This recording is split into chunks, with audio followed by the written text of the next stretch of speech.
Hi, friends. Welcome to the series Remembering the Forgotten Wisdom.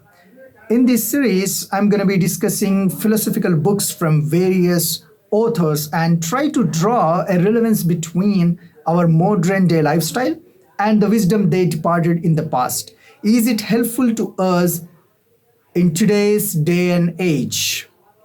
As far as my studies are concerned, I found the literature to be very helpful, inspiring, thought provoking, and helpful to transform our character and personality, also elevate our status in society in a very meaningful way. So let's begin the series with the book Search for Truth by Mr. Sarvepalli Radhakrishnan. For those who don't know Mr. Sarvepalli Radhakrishnan, he was the first vice president and the second president of India. He was the first philosopher to introduce Indian religious, spiritual, and philosophical thought to Western audience, to English-speaking people. He was also the first Indian, as far as my knowledge is concerned, first Indian to do comparative scriptural studies, which means he not only studied Vedic literature, but also Western, biblical and Middle Eastern Quranic literature as well. And he puts really interesting facts from these scriptures. I will discuss that in a moment. In this book, the author takes us into this amazing thought-provoking journey in a quest, in a search to find the supreme truth, supreme reality, and also to discover our own self.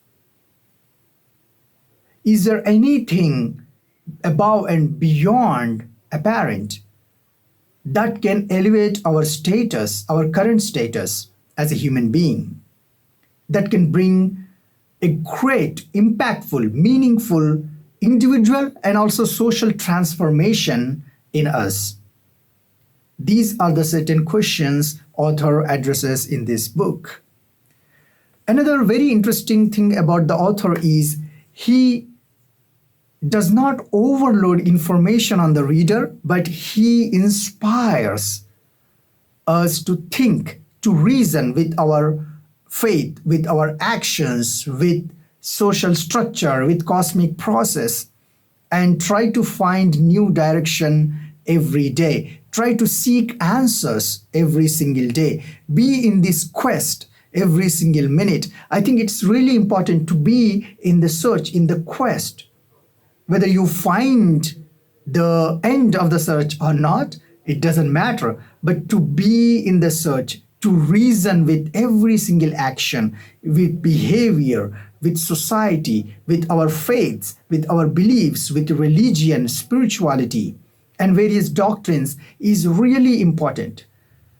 That's what makes this book extremely relevant today, because we are constantly being indoctrinated by social media, whether it is religion, spirituality, or doctrines or isms such as feminism, liberalism, materialism, minimalism. All these isms are in a way indoctrinating us. They are making us blind.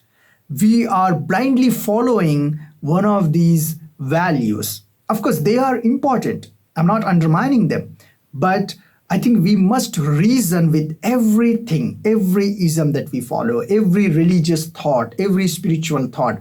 And without reason, it just sentimentality and blind following that will lead to communal prejudice, groupism, communal jealousy. That is what's happening in society today as well. Of course, every ism has a drawback and every ism has a merit. Every ideology has a drawback, every ideology has a merit. We must be able to reason and accept the merits and reject the drawbacks and try to reform ourselves in this process.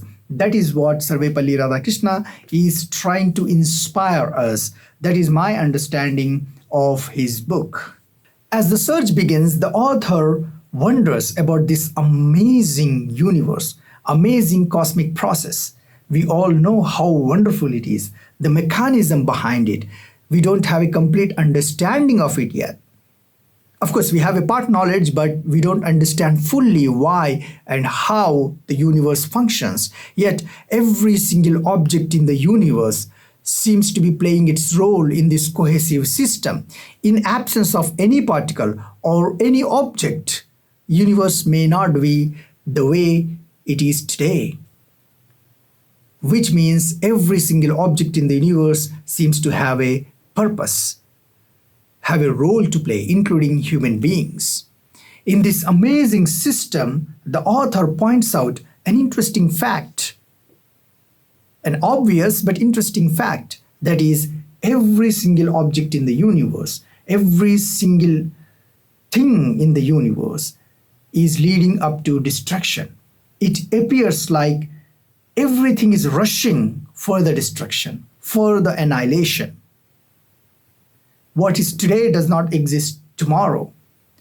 There is a constant, incessant, non-stop change that is happening in the universe that no one has control over, including us. We don't have control over our own life, our own body, for example.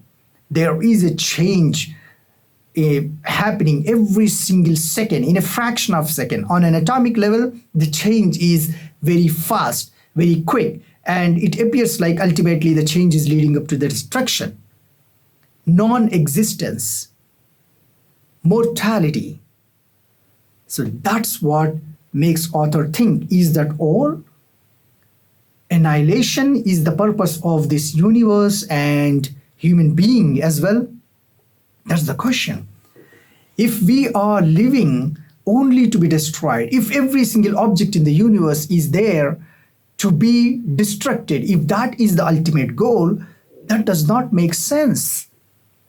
Is there anything in this incessant change, incessant process of change, is there anything that does not pass away? Is there an underlying force that is influencing this change but itself does not change? This is very important questions. Why it is important? Because we are consciously, subconsciously, knowingly, unknowingly trying to connect with that reality, with eternity, through various forms. I'll give you a few examples in a moment. Before that, the author talks about a couple of interesting enchantments from Upanishads and also a question from Gautam Buddha. The enchantment goes, "Lead me from unreal darkness and death to real light and immortality." Lead me from what is unreal, because most of the things that surrounds us are unreal. And the darkness obviously is the social evil that we are existed in. And lead from that social evil to the light, to purity, to wonder, and also from death to eternity. So the idea itself is amazing. We have this deeply rooted desire to connect with something immortal, to connect with light, to connect with something pure, something good, constantly, and connect with real. Stay out of unreal, stay out of evil, stay out of death and misery. That is our deeply rooted desire. And connect with eternity is also our deeply rooted desire. Connect with something that does not change. Thoughts that do not change. Ideas that does not change. One simple example how we try to connect with eternity is we pass on our genes from generation to generation, and it is a deeply rooted wish, deeply rooted biological desire, biological demand to pass on genes, which means a part of us is always existed. That's one example. And another example is when we try to choose a purpose, a goal, an ambition for ourselves, We choose ambitions that can leave a mark behind us. A lot of us want to become artists so that they can leave their art behind. They can connect with that eternity through that art. A lot of us want to become musicians, actors, famous personalities, anthropologists, so that people can remember us forever. That is a deeply rooted wish to stay forever, to connect with eternity in a way. So our purpose, when we choose our purpose, we always think about how we can leave a mark behind, how we leave a part of us behind. Because that is a way to connect with eternity. The wish is always there. There is a subconscious wish, whether you accept it or reject it, a deeply rooted wish to connect with eternity. That's why even through science and technology, we are trying to come up with ways to be immortal, to be happy, fulfilled, and immortal, to be painless and immortal.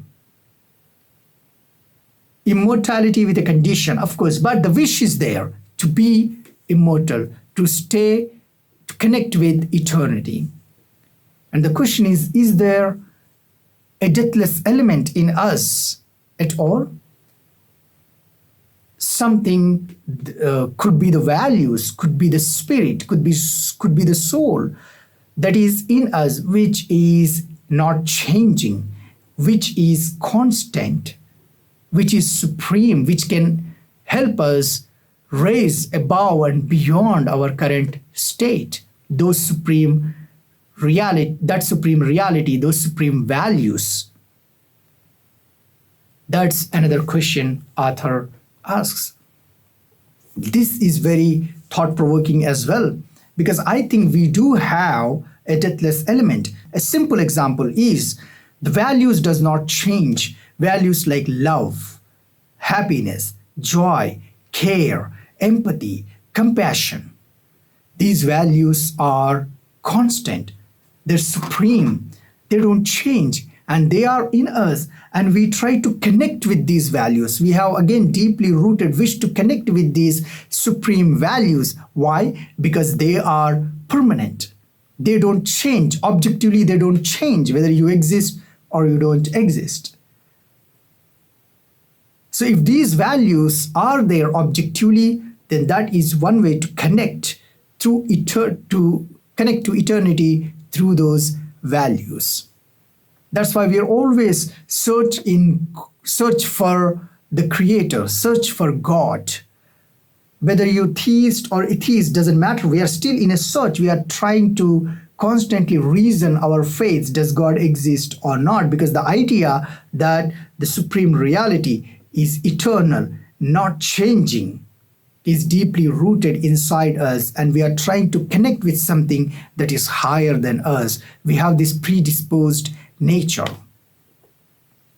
predisposed demand, we can say, to connect with higher power, connect with something that is supreme, that is not changing, that is eternal.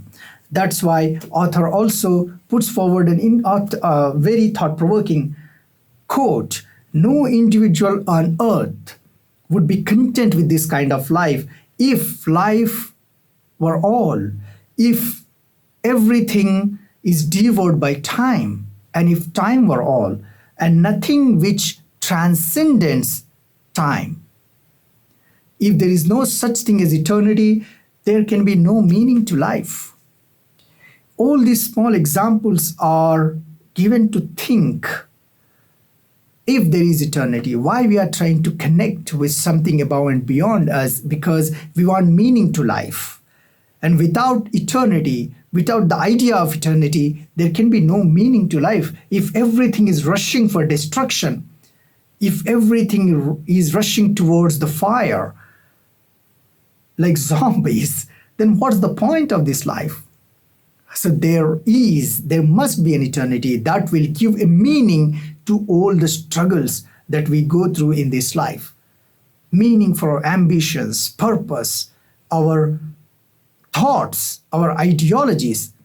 If there's no eternity, all these struggles become meaningless. everything in the universe become meaningless. That's why if time is devoured by everything, if nothing transcends time, then we cannot have meaning to life.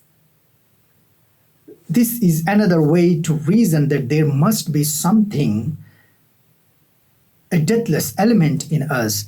There is a way to connect with eternity. There is a way to connect with supreme reality. There must be a supreme reality, unchanging force, constant, unchanging force in this continuous, incessant change of a universe. Unchanging values, unchanging reality, unchanging element. So, what is that? Is there a way to connect with these things?